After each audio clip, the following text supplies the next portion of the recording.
Oh, it's Daddy. Both my daughter and I were stunned. It was my husband. Honey, what's this all about? Seeing my face, Dad had comprehended everything. He was visibly shaken. It's not what you think. This is... There's no escaping from death. I'm Naomi, 34 years old, and I work as an admin assistant. I've been married to my husband Jake for a solid 7 years now. We were in the same class at university.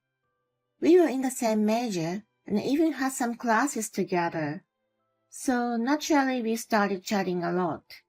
I guess all that time spent together studying did its magic, because we ended up getting quite close. In our senior year, we started dating. Between sharing job hunt dates and keeping each other's spirits up, something clicked between us. We were both hectic with job hunting, so there wasn't much romantic time at first. But we still managed to have some fun. Pushing through the job hunt together gave us a buzz of motivation. And we found ways to relax while keeping on top of the games. And with a happy twist, we both landed jobs around the same time. From then on, we let loose and enjoyed some serious quality time as a couple, making up for the time we'd held back. Since both of us were exempted from taking most of the finals, thanks to our good grades, only the thesis was left hanging. So we took short trips, went on drives, and made loads of memories. After graduating, we stepped into the real world. At first, we put getting used to the job as our priority, and didn't force seeing each other. That decision worked out well for us. When you meet up without enough mental space, even small things can trigger arguments. We met only when we genuinely felt like it. The time we spent together was a blast and a great breather from work's hustle. Fast forward about 3 years. We'd settled into our jobs, and that's when we started living together. Around that time, marriage was on our minds. So we wanted to try sharing our lives at first. It went smoothly, and we enjoyed a good share of happy times together. Then around 2 years later, he popped the question. It's been 5 years since we started this journey, but my feelings for you are as strong as ever. So, will you marry me? I felt the same way. I love you so much. I'm looking forward to the journey ahead. And that's how we decided to tie the knot. Even after 5 years together and 2 years of living under the same roof, taking that step of marriage was a significant one. So even after spending all that time together, married life felt refreshingly new. Somehow, I always found myself feeling excited. And there were many moments when I realized we were married. I kept my maiden name at work, but in private life, I took on Jack's last name. When I was addressed by it, my heart skipped a beat. Every time it hit me that I was truly married to him. While cherishing the reality of being a married couple, we carried on with our honeymoon phase. Our lifestyle didn't change dramatically from when we were living together. Yet just the act of experiencing it as a married couple altered the perception quite a bit. Amidst all that, there was something truly joyous that happened between us. I got pregnant. About 2 years into our marriage, we found out that we were expecting a child. Hon, I'm pregnant. Really? Yeah, we're going to be parents. Yes, that's amazing, honey. He was overjoyed about my pregnancy, and I was thrilled too. Later on, I gave birth to the baby without a hitch. A lively baby was born. She was incredibly adorable, truly like an angel. She's our treasure, an exceptional baby girl. He was mesmerized by her as he held her in his arms. We named her Lisa. She was genuinely adorable, and both of us were in full-on darling mode. I made maximum use of maternity leave, plus as much unpaid leave as I could get, so I got to spend all my time with her. Jake had to work, so he rushed back home every night. We spent our time soothing Lisa, and it even made us have dinner later than usual. That was how we passed our blissful days. When Lisa started crawling or took her first steps, we were overjoyed and captured countless videos and photos. She grew fast, and before we knew it, she was able to speak.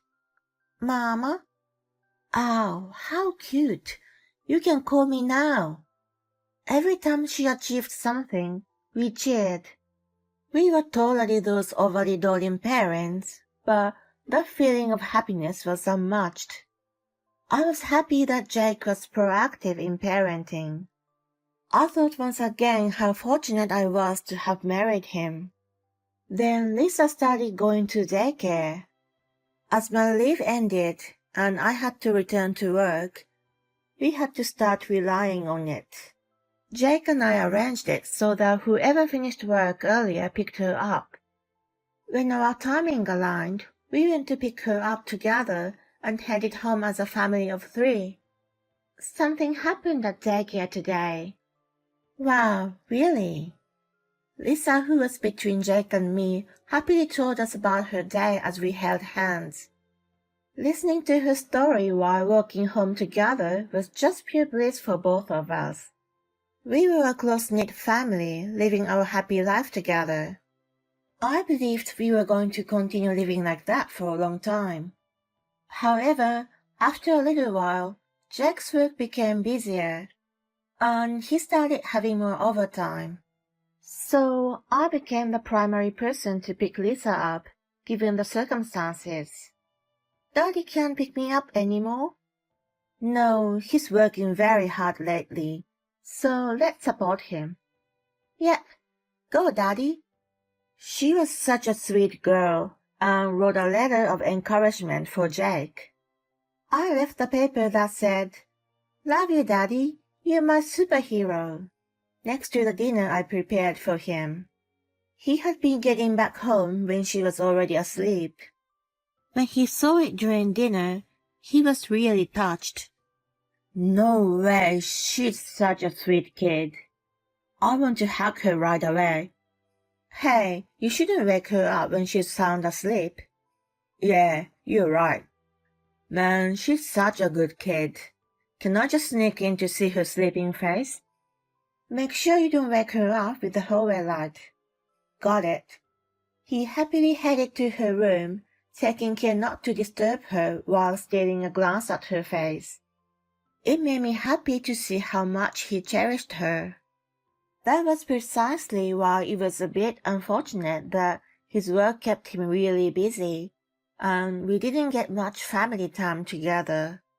Saturdays often end up being work days for him, so he couldn't even go out and have fun with us. Sorry, Lisa. Dad's got work again today. Okay, will you be back home at night? Yeah, that's the plan. I'll do my best to make it in time for dinner. Then I'll wait for Daddy to come back. Have a good day. Thanks. Love you so much. He headed off to work saying that, but sometimes he did, and the other times he didn't. On the later occasions, Lisa looked really disappointed, and it made me sad each time. But it was work, so there was not much to be done about it. I hoped she gradually came to terms with it. As Jake and I climbed the ladder at work and took on more responsibilities, overtime was bound to increase. Even during those times, I hoped she'd become a kid who handled things patiently. Of course I wanted to have plenty of family time, but I wanted her to slowly build up tolerance for those situations from early on. Despite that, I wanted to make the most out of the time we had together. I thought Jake shared the same sentiment. Still, I couldn't help but feel he was way too busy on those days. I decided to talk to him about it. Hey, don't you think you've been doing too much overtime lately? Can't you delegate some work to others and come home a bit earlier sometimes? Nah, that's not possible. I'm expected a lot by the company, and both my boss and assistants rely on me, you know. But hey, at least I'm home all day on Sundays, and that's when I can give Lisa my full attention. True, but she misses you quite often. I know it's not ideal. Well, I'll try my best to involve my assistants more with the work. That'd be great. He said so for the time being, but ultimately things didn't change. I gradually stopped expecting much from him. Well, being busy was unavoidable, and it wasn't like he didn't care about Lisa. So I thought I'd step in and give her plenty of attention in his place. Then she turned 5 and started learning the piano. She liked the sound of it after watching music shows. When she said she wanted to give it a try, I promptly enrolled her in piano lessons. There were many kids around her age in the class. And incredibly, a girl from the same preschool was there too. Her name was Sadie, and she was in a different class at school. I started chatting with her mom, and we became mommy friends. We talked about the tough parts of parenting, and emphasized with each other while waiting for our daughter's lesson to finish. It was an enjoyable time. Lisa got along really well with Sadie, which made me think that it was a great decision to have her attend the piano lessons. At that time, I never could have imagined what was about to happen. Sadie's mom and I started chatting when picking up our kids from preschool. I heard from the teacher that Lisa even started visiting Sadie from another class. Sadie was also a sweet girl and treated Lisa kindly. It was great that she made such a good friend and enjoyed going to school.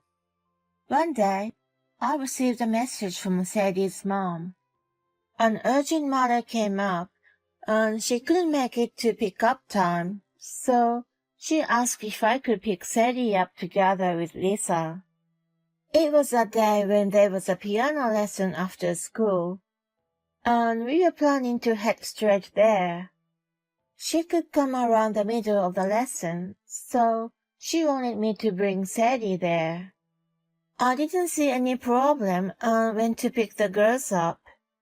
Sadie's mom had already informed the school, so the teacher was aware of the arrangement.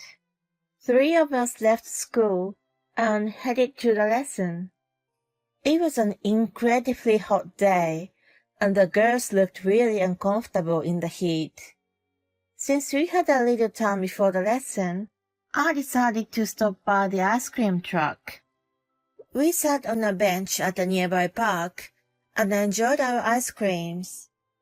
The kids looked so delighted as they ate. Then we took a slightly different route to the class. While we were walking, Sadie suddenly pointed forward and said, "Look, it's Daddy." What? Lisa and I were stunned. It was Jake who was standing there. "Daddy!" Sadie ran to him shouting. It seemed like he'd just come out of a nearby building, probably after finishing some work outside. From what Sadie said, I understood everything. Surely he had been visiting her home multiple times, which meant he was having an affair with her mom. I slowly walked toward him. He looked startled when he noticed Lisa and me. What on earth is this about? Why is she calling you Daddy? Seeing my expression, It showed the realization. He was extremely shaken. No, it's not like that. This is, there's no way to talk your way out of this anymore. Confess everything. Well, whatever. We have a piano lesson now, so we'll talk when we get home. I glared at him. He turned pale and fell silent. As we continued our way, I asked Sadie about him. Is that man your dad? Yeah, he's with me from the evening until late at night. I see. Do you have dinner together too? Yeah, but Daddy doesn't eat much. Then he puts me to bed after that. It sounded like Jake wasn't working overtime at all, but instead, he was visiting Sadie's house every day. I, of course, was shocked, and Lisa fell silent by this revelation. My heart ached for her. After dropping Sadie off at the class, I told the teacher that Lisa seemed a bit unwell and needed to go home. Then I decided to go to my parents' place and take care of her with their help. I called them beforehand to explain the situation. Does Daddy like Sadie more than me? No, sweetie. As I struggled to come up with an answer, my dad spoke up. Your daddy did something very wrong. It's unforgivable. So there's no need for you to be treated well by such a bad person. Pumpkin, you have Mom, and you have Nana and me too. We all love you the most, sweetie. Don't forget that we are here for you. When he gently soothed her, she teared up and nodded in agreement. Then she fell asleep, perhaps exhausted from the shock. I immediately called Jake and conveyed that I wanted to talk. He agreed, so I headed back to the house. I also called my in-laws to join the talk. With my mom taking care of Lisa, my dad and I went to see Jake. He had Sadie's mom with him, but he probably didn't expect my dad and in-laws to show up. He was visibly shaken. Why are you all here? Well, is there something inconvenient?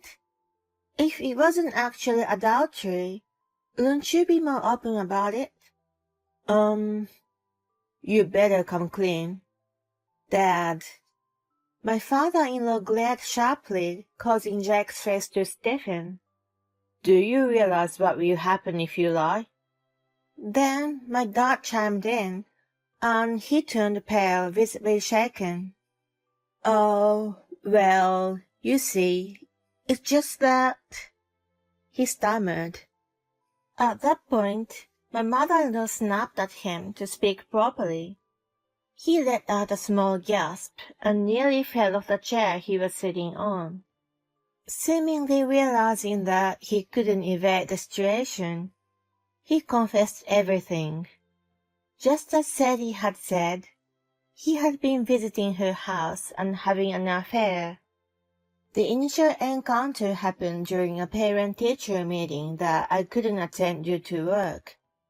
They hit it up, exchanged their phone numbers, and through frequent interactions, their relationship developed in that direction. Sadie's mom was a single mother, and due to personal circumstances, she gave birth to Sadie without the involvement of her father. She had been focusing on raising Sadie on her own, but the situation grew increasingly challenging. By meeting Jake, she realized being with a man was enjoyable, and ended up becoming involved with him. Despite feeling guilty, Jake couldn't end the affair. He was torn between Sadie and Lisa, who were both adorable. In the end, he protested in tears, not wanting to sever ties with either of them, which made my affection for him vanish in an instant. Do you really think such selfish thinking would work? I'm divorcing you, and I'll be taking custody of Lisa. Whether you get to see her in the future is her decision to make. I mean, come on, I'm her father, so I have the right to see her. Then you shouldn't have engaged in adultery. My mother-in-law yelled angrily, and he finally toppled from his chair. Seeing him wincing in pain from his fall, I coldly uttered, "You betrayed both me and Lisa. Now face the consequences." Turning pale, he kept his head down. After that, I went through a lawyer to proceed with the divorce, and demanded a hefty alimony from him. Of course, I also sought child support. After paying both alimony and child support, he couldn't sustain a relationship with Sadie's mom. Well, given his salary, it would have been impossible to repay debts and support another child. Sadie's mom initiated the breakup, and she returned to her hometown with Sadie. It was a relief that they left, and we no longer had to encounter each other at school. By the way, Jake was left not only by me and his adulteress, but also by his family. He currently lives alone, struggling to repay debts day by day. On the other hand, Lisa and I moved into a new apartment and started a new chapter of our lives. She seems to have no attachment to Jake anymore, and doesn't refer to him as Daddy at all. She expressed that she didn't need to see him, so Jake ended up losing contact with her completely. She continues to enjoy going to school. I'm relieved to see that, as I was worried about the emotional impact of the divorce. Moving forward, I'll continue to prioritize her and do my best as a single mother to manage both my career and parenting.